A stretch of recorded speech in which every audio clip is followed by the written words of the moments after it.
Growing up, I didn't know what a credit score was. I grew up with my grandparents, so the most we knew about credit was hire purchase, or when the coolie man would come out on a Sunday, you take what you needed and you pay him back over time little by little. That was the system. Nobody sat me down and explained credit scores or utilization or interest rates, even credit age. So when I got to Canada, I just did what I knew.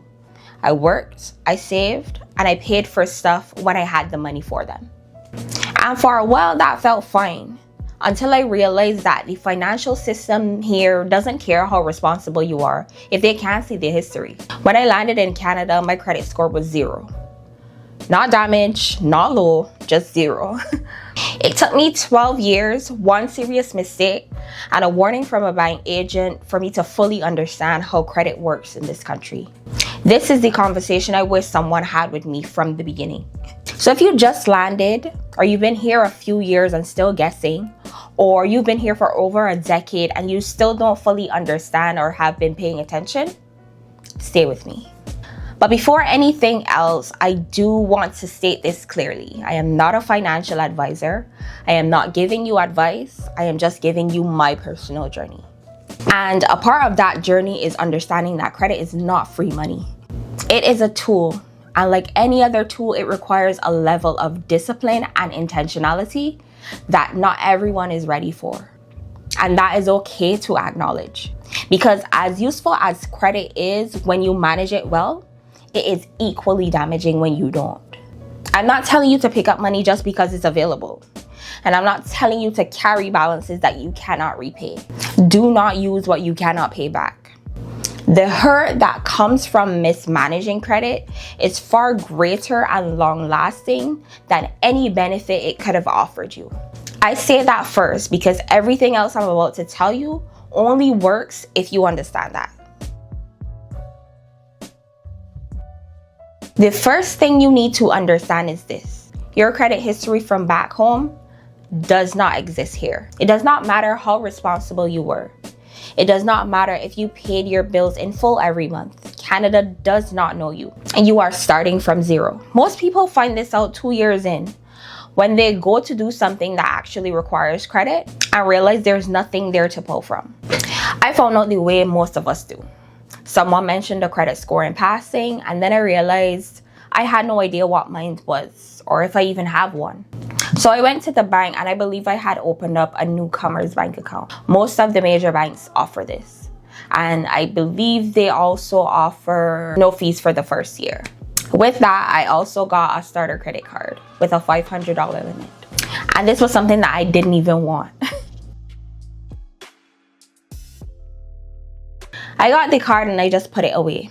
And I kept doing what I was always doing. Saving up and not spending money that I didn't physically have. And the card just sat there. What I didn't know was the clock had already started. Credit age. How long the account has been open is one of the factors that builds your credit score. I was already earning something just by having it. Eventually, I started using it on small things. A reoccurring bill that I was paying anyways, something I knew I could clear. And then I paid it off in full. Not the minimum, the full balance. Sometimes the same week or the same time I used it. I had no idea I was actually doing the right thing. I just didn't want to owe nobody money.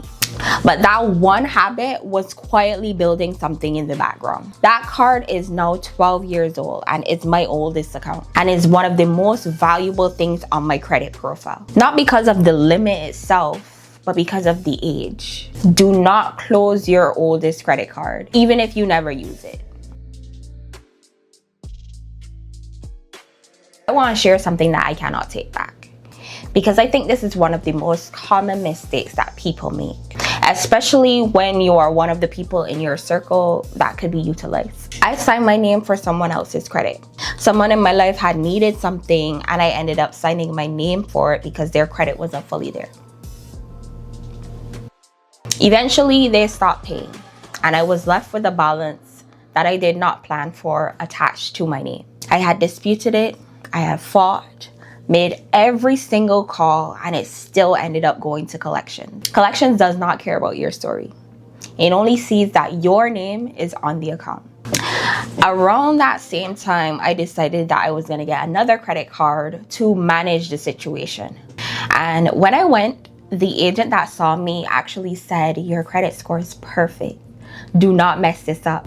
But little did she know, I was in the middle of doing exactly that. That second card, I wasn't as disciplined as I was with my first card, and the payments got inconsistent and my score dropped. And for a long time, I just stopped looking at it. And that's one of the most dangerous things you can do. Out of sight, out of mind with credit is how years disappear. If you're navigating your first year in Canada, or you wish you had a roadmap when you first arrived, I put together a checklist of 8 things that I wish someone had handed me when I first landed and linked it below. So here's what I know now. Credit is not a number, it is a story written in patterns. And the story can be rewritten. It takes time, but it is not permanent. The score is your access point. What matters is what you access with it. There are 5 things that actually move it, and I'm going to tell you what each one actually means, not just what it is. 1, payment history. This is the biggest factor on your file. And it sounds simple, pay on time, but what nobody tells you is that one missed payment can stay on your file for years. Not weeks, but years. I learned that after the fact, because when you're in survival mode, managing a situation you didn't plan for, consistency is the last thing on your mind. That's the first thing that slips. And the file remembers everything. Pay on time, every time. If you can only do one thing right, make it this. 2, utilization. This one surprised me the most. Nobody tells you that maxing out a card and paying it off at the end of the month still affects how lenders see you, because they're oftentimes reading your balances mid-cycle, not after you've paid. So you could be doing everything right and still look over leveraged on paper. Keep your balances under 30%. Under 10 is even better. A $500 limit with $400 sitting on it is quietly working against you. 3, age of accounts. This is the one that actually made me pay attention about closing cards. I used to think, I'm not using it, I should just get rid of it. What I didn't understand is that the age of the account is an asset. Closing it does not remove the history, but it does shrink your average account age. My oldest card has been open for 12 years. I barely use it, but it is doing work just by existing. Let old accounts sit. Use them occasionally and pay them off. The age is the value. 4, credit mix. This one matters less than the others, but it still does tell a story. Having different types of credit, a card, an installment loan, a line of credit, shows lenders that you can manage different types of debt. You don't need to go seeking out new products to manufacture this. It builds naturally as your life progresses. But it is good to understand that lenders are reading the full picture, not just one account. 5 is new inquiries. Every time you apply for new credit, a card, a loan, a new phone plan on a tab, it is a hard pull on your file.